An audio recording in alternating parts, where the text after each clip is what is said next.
Bonsoir, bonsoir, bonjour, c'est Congo News 24. Chers téléspectateurs, comme toujours avant de commencer notre émission, nous disons merci à Dieu, nous disons merci à nos chers abonnés et téléspectateurs qui nous suivent partout dans le monde entier et en RDC. Chers téléspectateurs, soyez les bienvenus dans l'émission Nabiso. Alors, point le ezali toujours Yakoyinda à la une. Le premier ministre de Kabila Matata Mpoyo a eu kopesa ba Congolais message. La corruption absorbe les ressources nécessaires au développement. Eza mobulu. Donc bango ba yibi siko ba kopesa biso ba enseignement ya corruption. Alors boko yok interview na ye. Alors eza so mon cher téléspectateur. Toko développant une émission na biso. Deuxième point, chers téléspectateurs. Marie-Josée Mengi, la collaboratrice d'Amida Kamere Ozare, à mon ami, a placé en détention en attendant dossier et avance. Chers téléspectateurs, Amida comme il a problème. Parce que le collaboratrice naïe Aza Ozare, alors Amida aussi bientôt aux arrêts.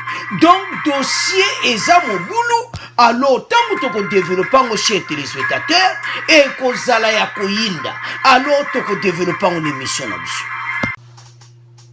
Alors, chers téléspectateurs, tu comme une première point, bon, il ça va négocier émission là-dessus, bandi, bon, ça la connecter, et comme il temps, oyo to sola ma solo na biso ya mboka, oyo biso nyoso, to sanganaka chaque jour. Alors, chers téléspectateurs, Eza mawa pona kobanda premier point. Kaka titre ya pamba nde bozo tanga wana, ezo salanga mawa. Le gouvernement de la Kabylie ba yoko pesa ba enseignement sur la corruption, leadership. Alors, avançons. La corruption absorbe les ressources nécessaires au développement. Wana Augustin Matata Mpoyo. Chers téléspectateurs,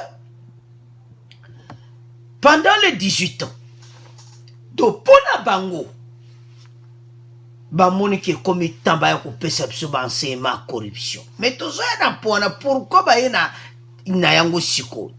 Eza mawa. Alors, chers téléspectateurs, l'ancien premier ministre de la RDC, Augustin Matata Mpoyo, est actuellement sénateur, a plaidé pour un leadership fort, une gouvernance de qualité pour parvenir au développement et l'émergence de la RDC. Chers téléspectateurs, beaucoup yok interview na yi. Ezo pesanga mawa, comment na ke badeko oyo? Bavanda kiwana pendant 18 ans. Les loyaux baya kopesa biso ba enseignement sur la corruption. Avançons. Au cours d'une plénière académique, vendredi 5 juin au Sénat, il a déploré qu'1% de la population s'empare par la corruption de toute la richesse du pays, exposant ainsi 99% des Congolais à la pauvreté et au sous-développement. Maloba kitoko! Maloba kitoko! Mais, chers téléspectateurs, ce qui est allé awa, nde tozo landa wande bozo mona, bango ba yibi, lelo baza kotia ba Congolais et lamba na miso. Matata Mpoyo, ba Congolais, oya lelo. Mais vous avez un problème sérieux, pas de émission aussi là.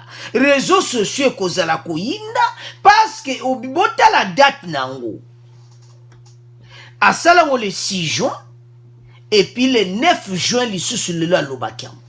Ba publié yango. Azo pesa ba enseignement na Sénat, message zo qui n'est pas ba Congolais. Donc, en 2020, dans le mois de juin, après le 6 juin 2020, bah, comment on peut se faire enseignement à corruption? Au moni. Mais vous en arrêtez. Oh, bolinga bot sala wana ba Congolais ba baze suba zobati. Sikoyo biso tolintoye sabino ki oh boye nango. To tandeli peuple nanu ba projet na bino bo sala ki ya lukuta. Mais avant de kende na chaque projet, to yoka matata mpoyo bongo to continuer mission na biso. Certains pays africains qui n'ont même pas de ressources, comme la RDC, sont en train aujourd'hui de vous piétiner à cause du leadership et de la gouvernance. Vous avez vu, chaque fois qu'il y a un leadership visionnaire de qualité, une gouvernance de qualité, la corruption baisse. Les États développés aujourd'hui, c'est à cause des idées. Et si les États-Unis continuent aujourd'hui à dominer le monde, c'est à cause directement de l'argent qu'ils mettent sur les idées, la recherche et le développement. Donc nous devons aussi promouvoir la recherche. La corruption absorbe les ressources nécessaires au développement. Plus la corruption est élevée, moins il y a du développement. Si vous voulez lutter contre la corruption, il faut lutter contre 1% de la population qui gère 99% de la fraude et de la corruption. Et dès que vous le faites, vous allez voir automatiquement les choses vont changer. Et c'est ce que nous avons essayé de faire entre 2010 et 2015. Ezamawa, ce que nous avons fait entre 2010 et 2015. Mais pourquoi Kosaboui? Pourquoi mentir pas les Congolais? Lokuta, je m'excuse, j'ai téléspectateur pour utiliser ces mots, mais Ezosalapasi. Il a déploré qu'1% de la population s'empare par la corruption de toute la richesse du pays. Banani. Et ça, yo, na kingankati, tout le monde va détruire mon cannabis. Exposant ainsi 99% des Congolais à la pauvreté.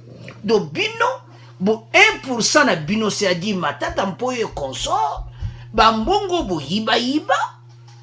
Alors, tokena moko na moko ba pon wana. Chers téléspectateurs, et ça passe, ça fait mal pour le premier pont. Donc, déjà, ça a yinda poso na tani bambongo ba yibi. Bateau yo place na bango zana libanda te. Mukuna raison. Avec place aux a raison là que bateau yo ba détruire RDC ba yeko kosa ba Congolais. To tcheli bino na noa chetere to tanga ensemble. To kene moko. Projet Bukalonzo en 2012-2014, Matata Mpoyo a appelé Babengi à s'expliquer. On a appelé Matata Mpoyo à s'expliquer la gestion. Il y a 200 millions. 200 millions pour Sala Nangoni. Donc, Oyo, organisme Oyo lutte contre la corruption, Balobi Yango, que l'ancien premier ministre Matata Mpoyo se trouve être cité dans plusieurs projets par la lutte congolaise de lutte contre la corruption Likoko. Dans un rapport conjoint, les réseaux parlementaires africains et contre la corruption balobi que Matata Mpoyo azana bambongo oyo ti lelo azako expliquer yango te. Alors ezamba washe téléspectateurs ba projet wana bambongo ebima ebeli aya ko expliquer pa ba Congolais comment bango ba utiliser ki bambongo wana. Bambongo oyo eza bambongo mo bozwa yango na Banque mondiale et tout ça. Lelo RDC zo continue à souffrir. Fatia okuta pays par terre. Avançons. Totanga siko ensemble. Toujours sur le plan infrastructurel, il est exigé au prédécesseur de Sami Badibanga pour Yazalaki avant hier à la primature les explications sur la manière dont les 5 millions de dollars américains alloués à la construction des 4 stades municipaux en RDC ont été utilisés. Selon ce rapport, les travaux de construction de ces infrastructures sont arrêtés depuis plusieurs mois sans aucune explication. Oh, les loyautés sur la corruption. Dans le mois de juin 2020. Mais dans 2012-2014, vous avez bien balikonda. Si vous avez ça, wapi ba 4 stades municipaux. Évitez, ba Congolais sont 4 stades. Pour toi, moko mo vous à côté soit Tanganyika suki wapi. 4 stades ba tonga ba yebisa biso eza wapi. Après le stade de Martyrs. Oyo Mobutu Atika. Et municipaux aussi. Netiba stade Tatarafa, ba stade wapi ba stade wana. 4 bande kubocha ba commenter soki boyebi place ba stade ya bocha. Matata mpoyo bato ba kosi biso ndenge moko. Bato ba mystique hein. 5 millions kena ngokaka boy. Na lero wana mbongo ebele. Pour batonga 4 stades. Alors, ba gens sont en lutte contre la corruption. Bazolanda makambo eza ba dossier. Ba dossier bamba okima ngote un jour. Total. Bato bakoleka devant la barre. Avançons. Comme si cela ne suffisait pas. En tout cas, bateau ba matata. Matata mpoyo, alors, Premier ministre a des comptes à rendre quant à la construction de 1000 écoles par an en RDC. Maman nangana kwea kaka na émission dona kweka na siko. 1000 écoles par an. Do la gouvernement Kabili et matata mpoyo. Do ba yokana ke 1000 écoles na RDC salama.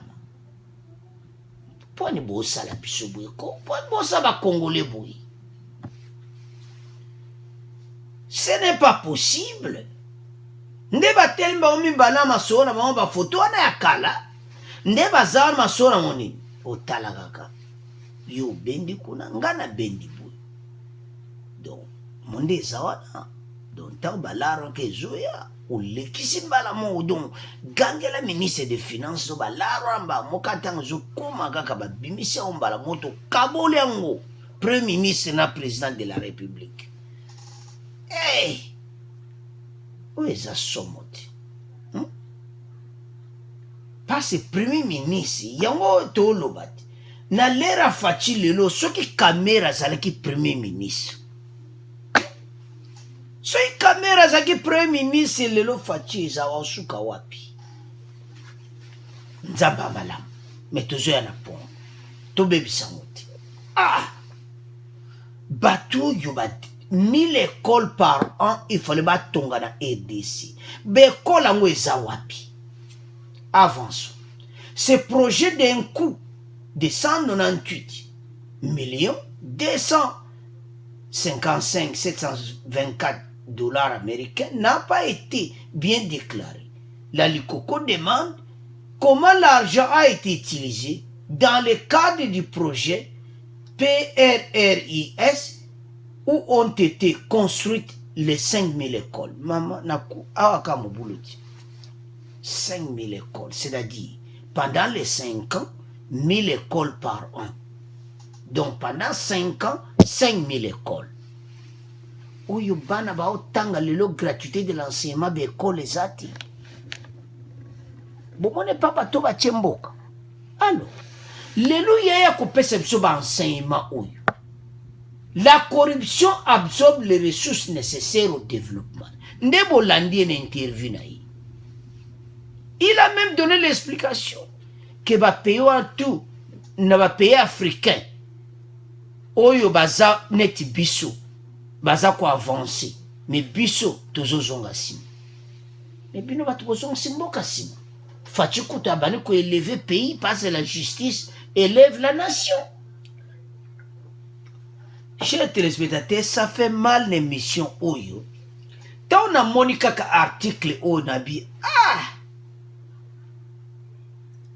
Et ça on a passé na mawa. Millions, il ne parvient pas à expliquer ces 200 millions. À quoi expliquer comment?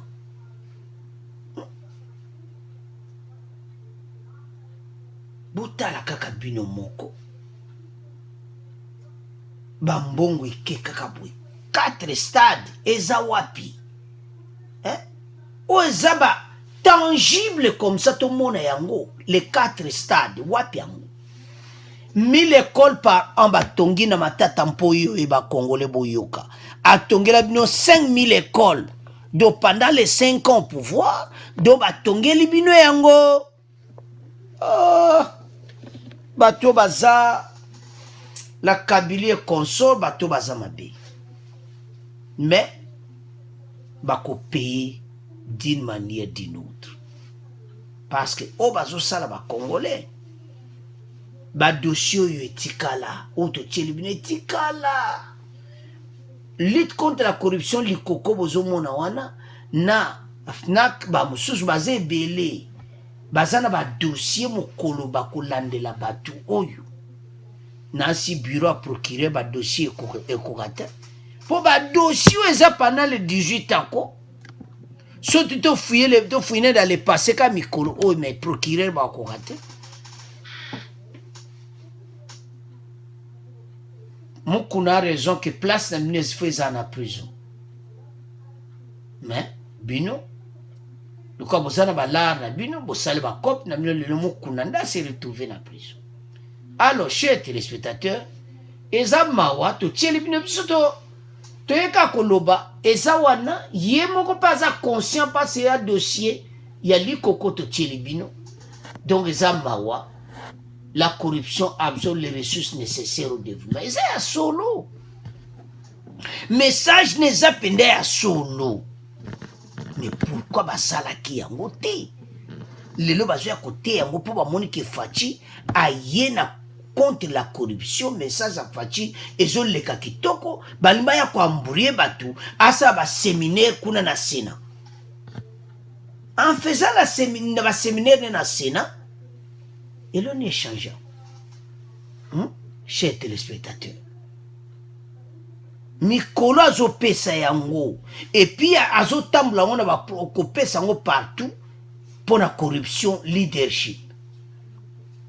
Bon, ezamawa. Mais oyo boyiba ke ba dossier un jour ba kolanda bino to. Tika ngona bino chers téléspectateurs to komo leka na Marie-Josée Ozare. Alors, chers téléspectateurs, Marie-Josée Mengi, collaboratrice d'Amida Ozare. Et ça dossier moko, et ça somme, parce que na li réseau kende, Madame Kamere sera bientôt Ozare. Pourquoi nous disons ça? Tozonga nanona ndenge ya mwebandaki.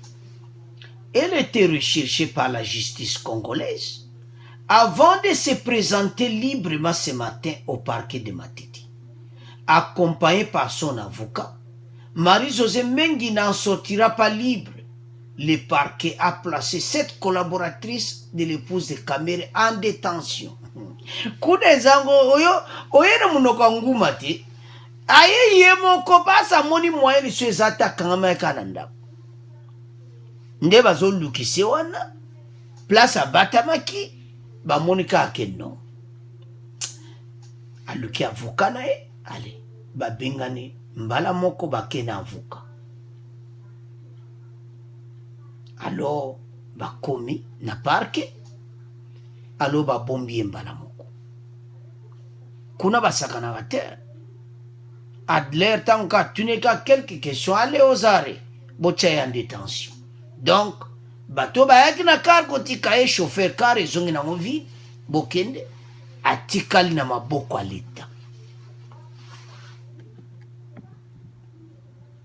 Marie-Josée a été citée à la barre par Madame Amida Kamere lors de l'audience du 4 juin. Vous vous souvenez? L'épouse du prévenu, Vital Kamerhe, intervenant comme renseignante, a été accusée, comme son assistante, d'avoir dissimulé des fonds liés au marché des maisons préfabriquées. Et ça, mon boulot. Donc, Amida a un dossier à répondre. Mais d'abord, Maman Oyo Mengi, Basami Senal, Baye Bananu Kafumba ba Montana Keneko Tiana Konti Amida Eza Yani. Et ça, somme. D'après l'avocat de la République, Maître Koko Kayudi, Obozo Monawana, Mengi Kandundu Marie-José a versé une somme importante dans les comptes de l'épouse de Vital Kamerhe. Et ça, mon boulot. Somme moko importante. Accueilli à Kekutikaya. Parce que Yemoko Amida, Alinga Komwana Kunate, il faut utiliser Batunayi. Et puis Batunanta va travailler ensemble. Bazo Benda Balari à la maison préfabriquée ensemble. Des millions de dollars. Chers téléspectateurs et Zamawa, pour voir comment Kamerhe et Amida bazana dossier liboso na bango. Et qu'on coûte bango pe ko bende la bango grand problème. Et ça mawa pour voir tout ceci. Une somme très importante. Balobi montante. Tant balobi très important, c'est déjà des millions déposés dans le compte d'Amida. Alors, avant de continuer mission na biso, total nano arrestation na ye, bongo to continuer ndenga yaki na parke ya Matete, bongo to continuer mission na biso.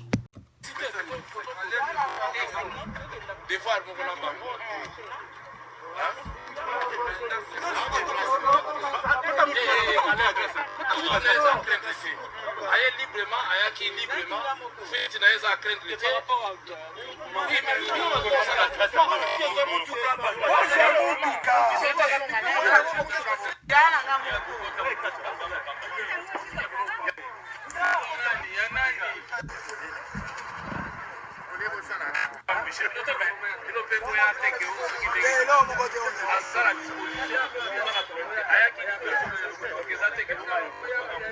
Notre client a répondu librement parce qu'elle a appris à travers la presse qu'il y avait un mandat de recherche contre elle et s'est présentée librement.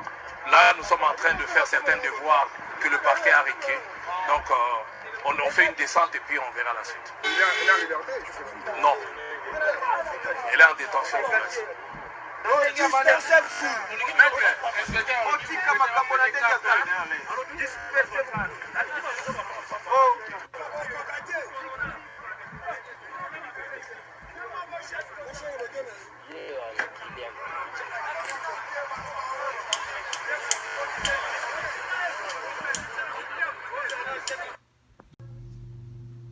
Alors, chers téléspectateurs, Marie-José Ozare, vous avez suivi avocat Lobaya Kiyemoko alors atikale en détention pour kuna basakana katetanka ozokoma mbara moba melio ba moba osanzo donde azana direction makala aope makuna parce que dossier ne bazo traité yango.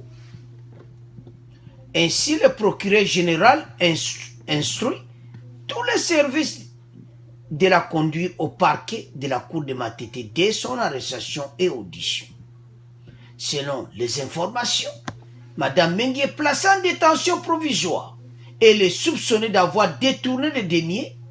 Le parquet a ordonné la perquisition de son domicile à Kinshasa dans la commune de Matete. Donc, alors, chers téléspectateurs, dossier Oyuna Ndenge Zokende, Amida basana problème. Pourquoi tout le monde? Ce qui bolanda qui bakestion batunaki Amida na audience oyo ezali le 4 juin. Maître Koko Kayudi atuni ye bakestion que Madame Mengi a versé une somme importante dans le compte d'Amida. Batuni Amida azalaka wapi. Et Amida azoloba ke ayebi kote ye avandaka te. Oyebi kote ye avandaka te mutu bo travaillaka na ye. Cette dame ba papier baza nango ba versement azaki on sale na Robank. Et ça somme. Parce que c'est ce qui s'est passé. Bambongo eza obima liquide. Et puis dans obima liquide bazo kene ko verser yango na ba compte ya ba caméra et tout et conso. Alors comment qui suspect? C'est pour cela que déjà à Robank, peut-être vous connaissez, peut-être vous ne connaissez pas. Il avait donné une caution d'après ça qui 35 millions de dollars dans le trésor public. A Jimbonga Bank a payé dans le trésor public parce que ça qui m'a dit que en attendant, balanda ba démarche nyonso. Et puis déjà Robank a payé justice na biso ba relevé nyonso ba mbongo nyonso zoka mwasi ya kamera zoke kotia mwasi azoke kotia do bazana ba relevé nango yango bomoni ke maître Kayudi azai koloba yango ntango azotuna yeba question. Donc, Kamere et sa femme bako se retrouver na prison. Nandenga mabete bande konangai. Vous imaginez ma collaboratrice, elle, parce qu'elle disait ça, elle disait ça, que nous travaillons ensemble. C'est-à-dire, baza même idéologie, même dans même tout le banine. Donc, bazo travailler pendant la main dans la main. Et quand on voit tout ça, dans mon histoire, c'est Somoni Moutaye Yemoroko, Aebike, Masula, Ondengeza. Ngaba utiliza inga. Donc, yeso ba okanga pen na ekoza muke, que pen ya Amida. Parce qu'Amida n'est nkolo masolo. Ouais, ma collaboratrice, ça va à Dubaï, des conteneurs en Chine, des millions de dollars. Pas Congolais, va souffrir, Amida. Toloba, bata INC, va en colère. Il est temps, les gens de l'INC, vont changer. Vont changer. Vont tirer à ma paix, qui acharnement politique. Botala. Cette dame, tant beaucoup yoka ba dossier na yi, parce que jusqu'à présent, on n'a pas donné les montants. Tant ba monter kobima, beaucoup yoka. Chers téléspectateurs, makambo oyo namba okeka na maison préfabriquée à côté prison, les bako ya makambo siko a saut de mouton. Nde bozo kawana ba baramos bato tubana makala na prison. Tant bako ya siko tribunal bata saut de mouton. Dossier à Kamere monsieur Kobima. Wan déjà dans la prison mais monsieur Koya Kobima. Ya ozo mona ba djana ba monta ba relevé nyonso na banque ya Robank.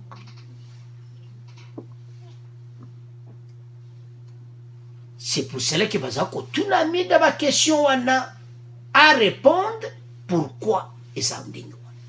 Alors Tolanda extrait oyo Bongo, tu continues mission la mission. Vous avez déjà rencontré M. Jamal ici présent? Non, jamais. Vous l'avez jamais rencontré? Jamais de la vie. Vous ne l'avez jamais vu?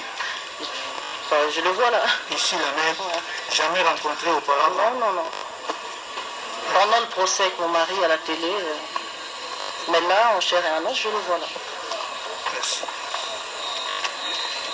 Bien. C'est essentiellement la partie civile qui a souhaité que madame soit entendue. Le tribunal, le même maître, vous poser quelques questions alors. Merci, Monsieur le Président. Madame peut nous dire, elle a dit qu'elle est commerçante, et peut nous dire sous quel numéro de registre de commerce et de crédit immobilier elle exerce? Ben, je ne l'ai pas en tête, monsieur. Pardon? Je ne l'ai pas en tête. Vous ne l'avez pas en tête? Numéro du registre de commerce, vous ne l'avez pas en tête? Je ne l'ai pas en tête. Mais s'il veut le document, je pourrais lui emmener ça demain. Ok. Donc qu'elle n'a pas en tête. Merci, Monsieur le Président. Elle peut dire à votre tribunal depuis quand elle fait le commerce? Depuis quand? Depuis l'âge de 20 ans, monsieur. Depuis l'âge de Mais je 20 n'avais pas encore de registre de commerce à l'âge de 20 ans. Je me débrouillais. Et c'est en grandissant que j'ai finalement fait le registre du commerce. Ok. Elle peut dire à votre tribunal, Monsieur le Président, le commerce qu'elle exerce? Pardon, monsieur? Ou c'est quelles activités commerciales principalement que vous... Depuis l'âge de 20 ans ou là maintenant actuellement? Là maintenant là. Là, je suis plus dans l'immobilier, je suis dans les projets agricoles, je suis dans le mobilier, dans les bijoux. Voilà. En fait, ça dépend de l'opportunité et puis... Ok. Merci, Monsieur le Président. Les pièces du dossier auxquelles la partie civile a eu égard renseignent que Madame a plusieurs comptes bancaires, dont 2 comptes à l'arrêt aux banques. Peut-elle le confirmer devant votre tribunal? Oui, madame. J'en ai plutôt 3 à la Raobank. Un compte épargne, un compte euro et un compte dollar. Ok. Et relevé bancaire, Monsieur le Président, il est relevé de versements faits par une certaine Marie-Josée Mengi. Est-ce que madame peut nous dire si elle connaît cette dame? Oui, madame. Très bien, je la connais. C'est qui?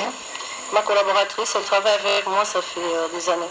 C'est votre collaboratrice? Oui, oui. Elle gère mes affaires, elle perçoit mes loyers. Des fois, elle fait des ventes à ma place. Des fois, elle fait des achats à ma place. Des fois, elle va faire mes conteneurs à Dubaï, en Chine. Voilà. Elle travaille vraiment avec moi. Ok. Merci, Monsieur le Président. Madame peut vous dire, peut donner l'adresse de sa collaboratrice ainsi désignée. Merci. Oui, maître. Madame nous a dit que Mengi Marie-Josée, qui n'est à aucune adresse à Kinshasa, Ben, si, elle a Elle a limité. une adresse, elle a dit, elle a une adresse, elle est à limiter. elle a donné d'abord une adresse de Limba et Poulou, où elle n'est pas. Elle a donné une deuxième adresse de Limité, où sur constat d'inspecteur, elle n'est pas. Il se trouve que le 30 décembre 2019, la partie civile n'accuse pas madame, mais veut simplement comprendre. C'est pour ça que nous n'allons pas commenter ses réponses. Le 30 décembre 2019, la collaboratrice de madame Chature est titulaire d'un fonds. J'avoue que je n'en connais pas la valeur, mais c'est l'espace qu'on appelle l'espace Ngindou. Et la propriétaire, c'est madame Mengi Marie-Josée. Parce que madame sait si sa collaboratrice a acquis de la famille Takizala ce bien-là. Oui, madame.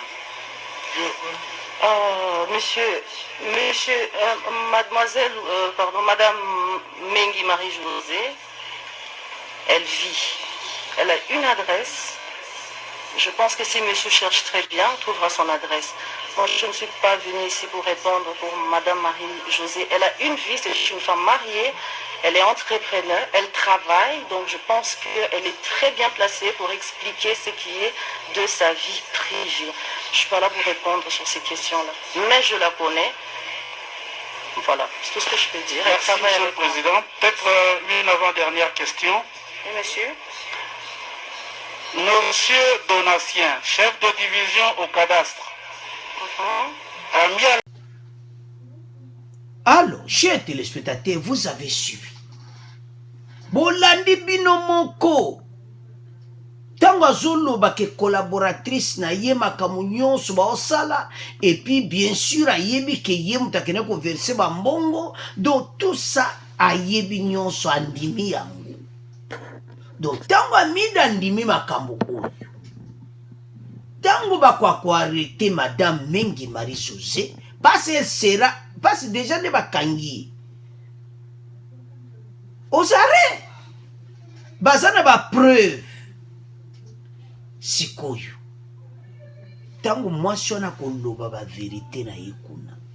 Vous savez, tango azo samba pour le moment de tozawa zakuna na bango. Amida zakuna te. Tango bako tune ba question. Alors, chers téléspectateurs, kozala mobulu. Et kozala somo pe kozala koyinda. Parce que dossier oyo et pesaki déjà donc déjà quand deba otuna zo beta munoko ne bulandi wana nandenga zo confirmer collaboratrice Amida azo kende pe prison nandenga mabete. Ce que je vois parce que non. Comme sa justice na biso. On l'avait appelée comme renseignante. Mais, dans la commune, comme renseignante, et comme ma question, tu n'as pas question, il y a Madame Mengi, bata, avocat, bon, qui avocat caméré, batomboka qui babi non, non, tikalo. Très sage justice na biso. To ba zupena ba omi balé. Alors, dossier na ndenge zo kene zo mona clairement que Amida sera aux arrêts. Donc, bako kangai.